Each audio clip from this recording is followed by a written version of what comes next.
Yang berhormat Datuk Seri Ismail Sabri bin Yaakob, Menteri Perdagangan Dalam Negeri, Koperasi dan Kepenggunaan, untuk menyampaikan ucapan dan seterusnya merasmikan penutupan Konvensyen Ekonomi 2012 Majlis dengan hormatnya mempersilakan.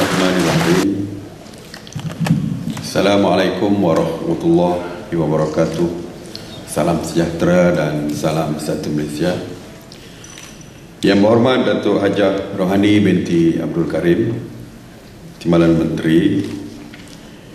Yang berbahagia Puan Hajah Hawa binti Muhammad Saleh, Timbalan Pengurusi Eksekutif SKM. Yang berbahagia Tuan Haji Idris bin Ismail, Ketua Pengarah Maktab Koperasi Malaysia.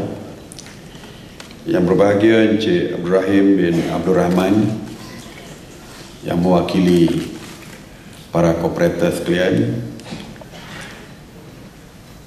Yang berbahagia Datuk Profesor Datuk Dr. Muhammad Ali bin Baharom, Haji Baharom, Pengurusi atau Presiden Angkasa serta Barisan Kepimpinan Tertinggi Angkasa, ahli-ahli lembaga pengarah SKM serta MKM, pegawai-pegawai kanan kementerian serta ketua-ketua serta wakil-wakil agensi, seterusnya tuan-tuan dan puan-puan para peserta konvensyen dan kooperator yang saya hormati sekalian. Alhamdulillah, segala puji bagi Allah Subhanahu Wa Taala, kerana dengan limpah dan perkenannya maka dapat kita sama-sama hadir untuk majlis penutupan Konvensyen Ekonomi Koperasi 2012 pada petang ini. Saya ingin merakamkan ucapan terima kasih kepada pihak SKM kerana mengundang saya untuk menyampaikan ucapan dan seterusnya merasmikan penutupan program pada petang ini. Saya difahamkan ramai di kalangan kooperator dari seluruh negara hadir sejak pagi semalam untuk menyertai konvensyen ini. Saya ingin mengucapkan terima kasih kepada semua peserta di atas sambutan yang begini menggalakkan, dan ini jelas merupakan petunjuk kepada komitmen semua para kooperator sekalian untuk membantu membawa gerakan koperasi ke satu tahap yang pencapaian yang boleh dibanggakan, bukan saja di peringkat domestik tetapi juga di peringkat global. Saya juga ingin mengucapkan tahniah kerana bukan saja berkonvensyen tetapi pada hari ini telah pun menyerahkan satu resolusi yang mempunyai berbagai-bagai cadangan supaya dapat dilihat oleh pihak kementerian, dan insya-Allah kita akan memberikan perhatian yang paling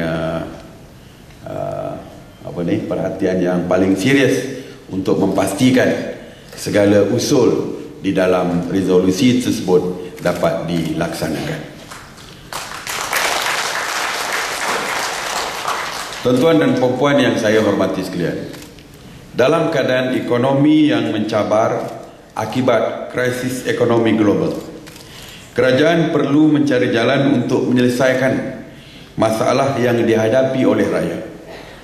Kerajaan sentiasa berusaha untuk membawa negara kita ke satu tahap yang lebih baik, di samping mengatasi isu-isu ketidakseimbangan ekonomi di kalangan rakyat tanpa mengira bangsa dan keturunan. Bagi mencapai wawasan 2020 untuk menjadikan Malaysia sebagai sebuah negara maju berpendapatan tinggi, kerajaan telah merangka berbagai-bagai inisiatif seperti program transformasi kerajaan ataupun GTP, program transformasi ekonomi atau ETP, dan rancangan Malaysia ke-10. Inisiatif ini diperkenalkan dengan matlamat rakyat di negara ini dapat menikmati kesejahteraan hidup seperti mana di negara-negara maju. Di pihak koperasi kita juga mempunyai visi untuk membawa koperasi menjadi koperasi yang lebih berjaya menjelang 2020 nanti.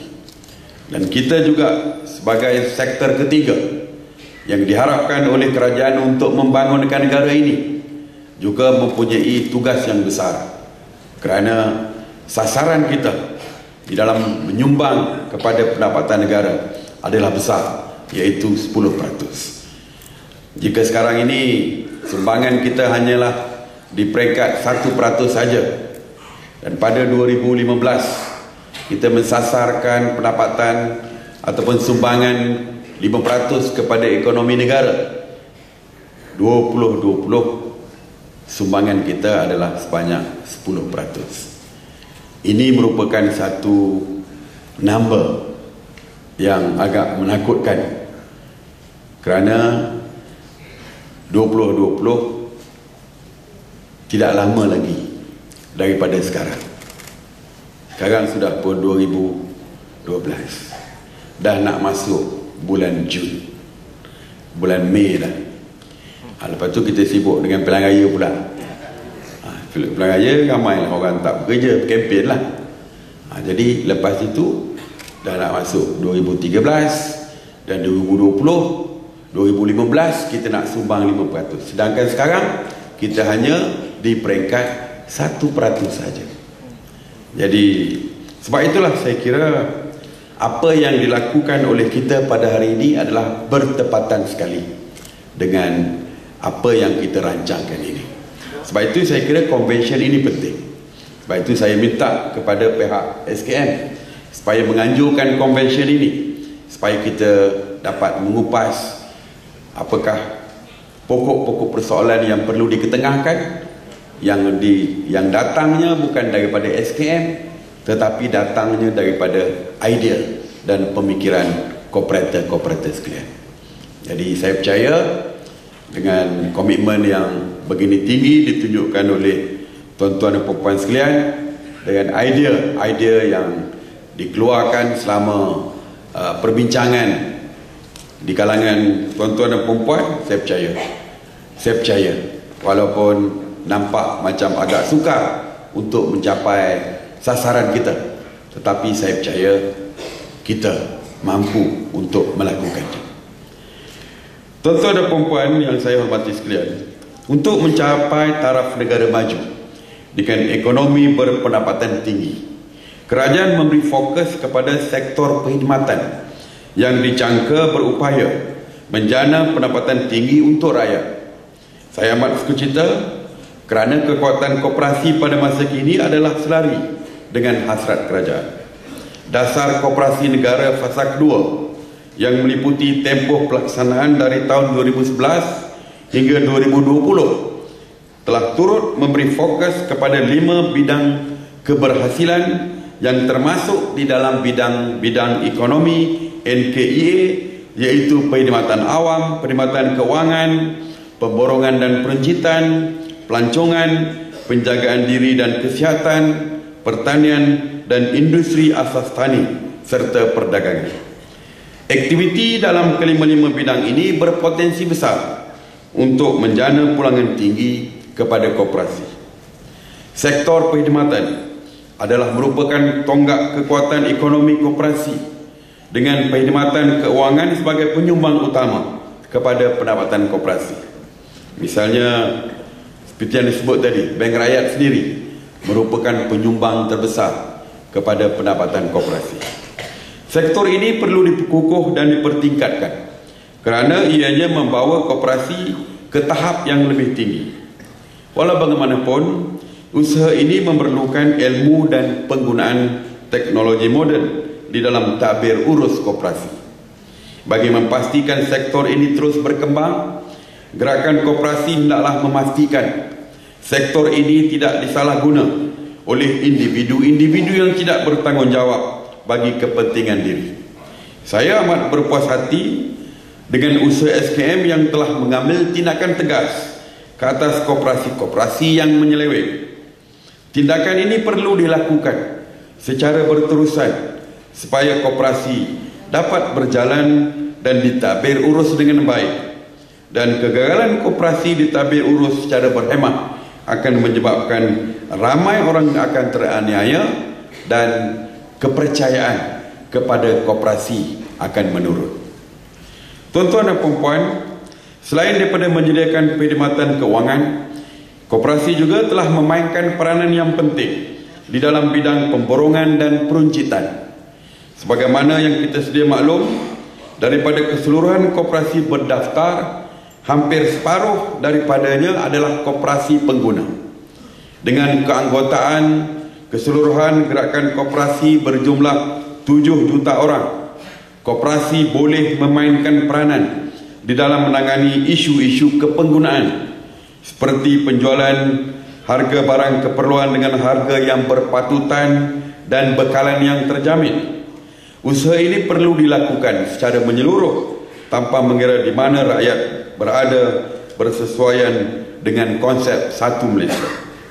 Saya percaya dengan keanggotaan yang ramai dan rangkaian kedai, terutamanya di kawasan luar bandar, gerakan koperasi boleh membantu kerajaan mengatasi masalah kepenggunaan. Sehubungan dengan itu, saya ingin merakamkan ucapan terima kasih bagi pihak kerajaan di atas sokongan dan penglibatan dan komitmen koperasi di dalam membantu kerajaan menangani kenaikan kos sara hidup melalui beberapa program, iaitu program Co-op Satu Malaysia, pemborongan menu rakyat Satu Malaysia, program tukar, pasar raya koperasi, dan penubuhan DC dan sub-DC di beberapa negeri. Saya amat berbangga sekali, saya ingin maklumkan kepada tuan-tuan dan puan-puan, kita pertama kali berjaya menyeragamkan harga barangan di Sabah, Sarawak dan akan datang ini Labuan dengan harga di Semenanjung. Sebelum ini tidak pernah berlaku. Di Sabah dan Sarawak biasanya harga barangan di sana lebih kurang 10% lebih tinggi daripada Semenanjung. Tak pernah selesai kerana masalah pengangkutan daripada Semenanjung nak pergi ke Sabah dan Sarawak. Tetapi masalah ini dapat diselesaikan oleh koperasi yang tidak dapat diselesaikan oleh sesiapa sebelum ini. Koperasi menyelesaikannya apabila kita mengeluarkan produk Co-op Satu Malaysia, di mana kita telah pun lancarkan di Sarawak dan telah pun lancarkan di Sabah. Selepas pelancaran kedua-dua produk tersebut di Sabah dan Sarawak, kita dapati mereka boleh menjual harga produk Co-op sama saja di antara Semenanjung dan juga di Sabah dan Sarawak. Bermakna satu Malaysia, satu harga. Ini hanya dapat dilakukan dengan koperasi. Sebenarnya tuan-tuan dan puan, kita boleh melakukan. Kita mempunyai rantaian yang cukup. Kita mempunyai networking yang cukup. Sebab itulah apabila kita mewujudkan DC ataupun pusat pengedaran dan sub DC di daerah-daerah, perkara ini dapat kita kurangkan penglibatan orang tengah yang mengambil keuntungan di dalam rangkaian-rangkaian tadi. Inilah yang berlaku yang menyebabkan kita boleh menyamakan harga barang tadi. Kalau dulu beberapa lapis orang tengah inilah yang akan mengambil keuntungan sehingga daripada pengedaran sampailah kepada peruncit. Tetapi dengan adanya DC dan sub-DC oleh koperasi dan pengagihan oleh sub-DC, maka kita boleh potong orang tengah tadi. Sebab itulah sekarang ini kita telah pun berjaya dengan program penyeragaman harga ini. Jadi sebab itulah pihak kerajaan pada hari ini melihat koperasi merupakan satu institusi yang dianggap semakin penting. Tuan-tuan dan puan-puan sekalian, salah satu prinsip koperasi ialah pendidikan, latihan dan maklumat. Prinsip ini menggambarkan kepentingan ilmu bagi sebuah koperasi. Anggota-anggota lembaga dan pihak pengurusan yang berilmu akan dapat menggerakkan koperasi ke tahap yang lebih tinggi melalui penyeliaan dan tabi urus yang baik. Ini hanya dapat dilakukan jika koperasi dapat mewujudkan program-program pembangunan modal insan secara berterusan untuk golongan tersebut. Bagi tujuan ini, koperasi perlu menyediakan peruntukan yang mencukupi. Untuk terus berkembang dan meningkatkan daya saing, sektor koperasi juga perlu meningkatkan bidang keusahawanan, inovasi dan kreativiti bagi mewujudkan peluang-peluang baru perniagaan. Selain daripada kursus dan latihan yang disediakan oleh MKM, pengurusan koperasi perlu mengambil peluang yang disediakan oleh universiti-universiti tempatan dalam bidang profesional, pengurusan perniagaan, pembangunan dan penyelidikan. Saudara-saudari sekalian, sejajar dengan tema era transformasi koperasi menuju 2020, saya menaruh keyakinan bahawa para peserta konvensyen melalui sesi percambahan fikiran dan perkongsian ilmu yang telah berlangsung sejak semalam telah membuat penilaian terperinci ke atas pencapaian gerakan koperasi kini serta transformasi yang harus dilakukan bagi mencapai sasaran yang telah digariskan di dalam dasar koperasi negara. Pada masa yang sama, saya ingin menyarankan kepada para pemimpin koperasi khususnya supaya sentiasa mengikuti perkembangan ekonomi semasa di dalam dan luar negara, kerana semua ini termasuk dasar-dasar baru yang diumumkan oleh kerajaan, pergolakan politik di negara jiran, penularan penyakit berjangkit atau bencana alam yang menyimpa negara rakan dagang, serta secara langsung ataupun tidak yang akan memberi impak kepada perniagaan koperasi. Sebagai sektor ketiga yang terbesar yang menyumbang kepada pembangunan ekonomi negara selepas sektor awam dan sektor swasta, pertumbuhan koperasi diyakini akan dapat dirangsang melalui program-program pembangunan yang lebih berkesan. Menyedari impaknya yang besar kepada masyarakat, pihak kerajaan akan terus menyokong gerakan koperasi supaya terus maju dan menyumbang kepada pembangunan ekonomi sama ada melalui sokongan keuangan maupun teknikal. Tuan-tuan dan puan-puan, sebelum saya mengakhiri ucapan saya ingin memaklumkan kepada tuan-tuan bahawa peranan gerakan koperasi ketika ini sudah semakin dirasai. Dulu kita hanya dianggap, ramai yang menganggap koperasi sebagai rent seekers ataupun mencari keuntungan atas angin semata-mata. Kalau dulu bila disebut koperasi, ramai yang tidak mempunyai keyakinan. Tetapi pada hari ini kita lihat bagaimana gerakan koperasi telah pun terlibat secara aktif dan kehadiran koperasi semakin dirasai. Peranan koperasi semakin dirasai. Sebab itu saya sebut tadi, pihak kerajaan memberikan satu tugas misalnya kepada kita, kepada koperasi, supaya dapat mengurangkan tekanan apabila harga barang meningkat, dan mereka minta, pihak kerajaan minta supaya kita gunakan rantaian koperasi untuk mengurangkan harga barang tersebut sehingga kita dapat mengeluarkan produk satu Malaysia tadi. Ini merupakan satu peranan gerakan koperasi. Bank Rakyat misalnya pada hari ini menjadi bank Islam yang terbesar di dalam negara dan merupakan bank Islam yang ke-12 terbesar di dunia. Ini merupakan bank koperasi. Dan saya percaya banyak koperasi-koperasi yang akan berjaya. Saya rasa bagi saya tuan-tuan adalah koperasi 100, the best 100 koperasi. Koperasi 100 koperasi yang terbaik di dalam negara. Dan kita nak lihat lebih banyak koperasi kita yang berkembang seperti ini. Walaupun kita mengatakan bahawa kita mempunyai banyak koperasi, Tetapi yang kita ada hanyalah dari segi jumlah, dari segi numbers kita besar. 7,000 koperasi, tetapi 7,000, 9,000 koperasi yang ada di dalam negara kita hari ini, dengan keahlian hampir 7 juta. Tetapi lebih daripada 85% koperasi adalah koperasi-koperasi mikro yang mempunyai pendapatan turnover 250,000 ke bawah. Bermakna apabila 250,000 ke bawah, mereka ini tidak membayar cukai pun kepada kerajaan, kerana threshold yang diberi oleh kajian kepada koperasi ialah income 500,000 ke atas. Jadi sumbangannya tidak dirasai oleh negara. Kehadiran kita ramai, tetapi sumbangannya tidak ada.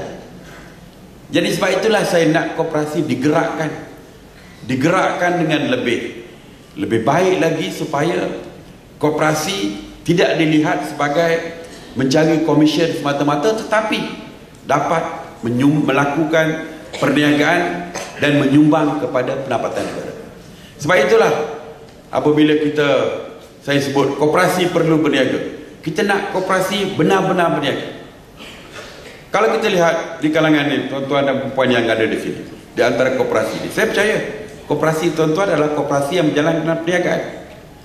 Saya baru minggu lepas, saya pergi ke Felcra, koperasi peserta Felcra seberang Perak.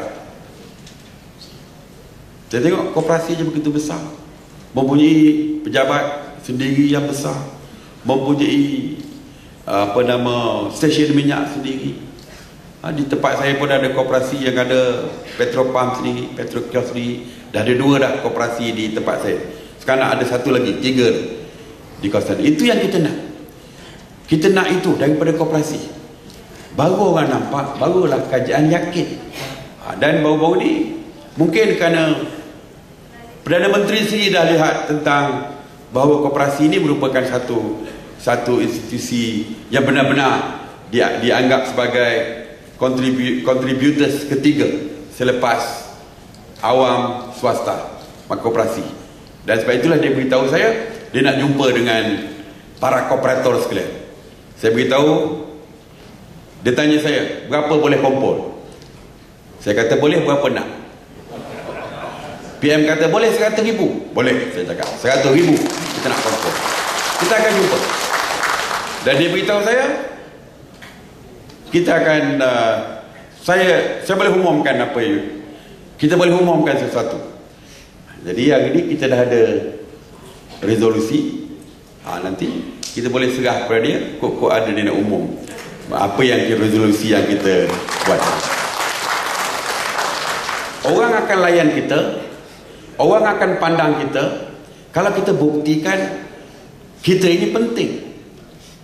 Kita ramai tapi kita tak ada kualiti, tidak ada makna. Tak ada siapa peduli kat kita. Tetapi kalau kita lihat, kalau mereka lihat kita ini penting, kita boleh desak kalau kita ada kekuatan. Kita boleh minta macam-macam kalau kita dilihat sebagai golongan yang penting. Kalau tak penting, orang ini setakat buka koperasi, hutang-hutang, tempat berhutang dan sebagainya, akhirnya tutup, minta tolong kajian, bagi duit lagi untuk tambahkan berniaga, lepas tu hutang lagi, lepas tu tutup balik. Akhirnya tidak ada siapa yang lihat kepada kita. Tapi sekarang saya nampak syarikat-syarikat besar pun sudah berminat untuk join dengan koperasi. Bank kita sekarang ini, Angkasa pun nak buka Kopsha dan sebagainya, Islamik ini. Saya rasa ini semua gambaran bahawa peranan koperasi itu semakin dirasai dan sebagainya. Sebab itu saya berharap hari ini merupakan, saya kira, titik permulaan untuk perjalanan yang lebih jauh, untuk membawa koperasi ke tahap yang lebih cemerlang. Saudara adalah daripada orang yang berpengalaman menguruskan koperasi besar, yang pada hari ini semalam lagi dah memberikan berbagai-bagai idea untuk meningkatkan koperasi ini. Dan saya percaya, saya tak baca lagi resolusi ini, tak tahulah tebal ke nipis, tapi saya percaya banyak cadangan-cadangan itu yang baik, yang perlu kita ketengahkan kepada pihak kerajaan. Dan saya percaya kalau resolusi ini dapat dilaksanakan, kita akan terus berkembang, berjaya dan sebagainya. Jadi tuan-tuan dan puan, sebab itulah kita perlu bekerja keras supaya peranan kita dirasai dan barulah kita diberi kepercayaan. Saya sangat gembira dalam bidang pemborongan dan peruncitan. Setakat ini kita dah ada hampir 80 syarikat yang menjadi pemborong gula, gandum dan sebagainya. Dulu saya cuba bagi, nampaknya koperasi boleh melakukan. Dan tahun ini kita sasarkan 100 koperasi yang terlibat di dalam kedai tukar, 100 lebih tahun lepas. Dan tahun ini kita nak ada 140 kedai koperasi yang berubah kepada tukar, yang berubah kedai lama dan ditukar menjadi kedai yang telah pun ditransformkan. Hal supermarket kita target 3 tahun lepas, kita dapat 9 daripada 3 target kita dapat 9. Mana tahu satu hari nanti gabungan-gabungan koperasi ini kita bergabung, supermarket kita boleh jadi hypermarket. Kita lawan dengan Tesco, Giant dan sebagainya. Kita memang boleh lakukan. Di Singapura, Giant, Tesco, Carrefour takut kepada NTUC, Fair Price Supermarket, hypermarket yang dikuasai oleh koperasi. Dia takut kepada hypermarket koperasi. Kita ada 7 juta. Kita ada boleh bergabung. Kalau kita gabungan kita dan semua ahli menggunakan hypermarket kita juga boleh lawan sesiapa saja. Kita ada 1/3 dari penduduk, 1/4 daripada penduduk Malaysia adalah ahli koperasi. Jadi tidak ada sebab kita tidak boleh berjaya. Yang penting ialah urus secara baik, tukar mindset, tukar attitude, insya-Allah kita akan berjaya. Jadi tuan-tuan dan puan, saya amat terima kasih kepada tuan-tuan dan puan kerana saya kira resolusi yang dibuat pada hari ini akan dapat membantu kerajaan, terutamanya SKM, di dalam merancang bagaimana nak membangunkan koperasi dengan lebih berjaya lagi. InsyaAllah saya percaya kita akan berjaya. Jadi tuan-tuan dan puan, yang lebih penting, kerajaan akan sentiasa memberikan sokongan kepada tuan-tuan dan puan. Tabung modal pusingan, PM pernah kata kalau tak cukup minta lagi. Tapi saya cek dengan dia orang, duit banyak lagi, jadi tak payah minta lagi lah. Saya tak payah minta lagi kepada PM, koperasi boleh minta kepada dia orang. Jadi kerajaan, saya dah beritahu, PM kata kita akan bantu. Dari segi kerajaan tidak ada masalah. Tapi kita kena percayalah kepada kerajaan. Kita kena beri kepercayaan kepada kerajaan. Itu yang lebih penting. Itu yang lebih penting. Kita beri kepercayaan kepada kerajaan, barulah. Dan kerajaan akan beri sentiasa. Dan kita mesti kekalkan keamanan di negara kita. Kalau kita huru-hara terbalikkan kereta polis setiap hari, macam mana kita nak buat koperasi? Jadi kita kena pastikan keamanan dikekalkan, kepercayaan kita beri kepada kerajaan. InsyaAllah baru 3 tahun lebih Datuk Najib jadi Perdana Menteri, macam-macam yang dia buat, bukan saja untuk rakyat, termasuk juga kepada koperasi. Kita beri lama lagi dia jadi Perdana Menteri, macam-macam yang akan dibuat untuk rakyat. Pilihan raya tak tahu bila, jadi saya tak boleh kempen lagi lah. Dan saya tahu ahli-ahli koperasi, saya beritahu PM, ahli-ahli koperasi ni walaupun ada sikit-sikit, tapi sebagai besarnya semuanya penyokong kerajaan mereka, insyaAllah. Jadi tuan-tuan dan puan, sekali lagi saya ucapkan tahniah, sekali lagi saya ucapkan terima kasih. Saya harap convention yang kita jalankan selama 2 hari ini akan dapat membantu meningkatkan koperasi, gerakan koperasi. Dengan harapan tersebut, saya dengan lafaz Bismillahirrahmanirrahim merasmikan penutupan Convention Ekonomi Koperasi 2012. Terima kasih. Assalamualaikum warahmatullahi wabarakatuh.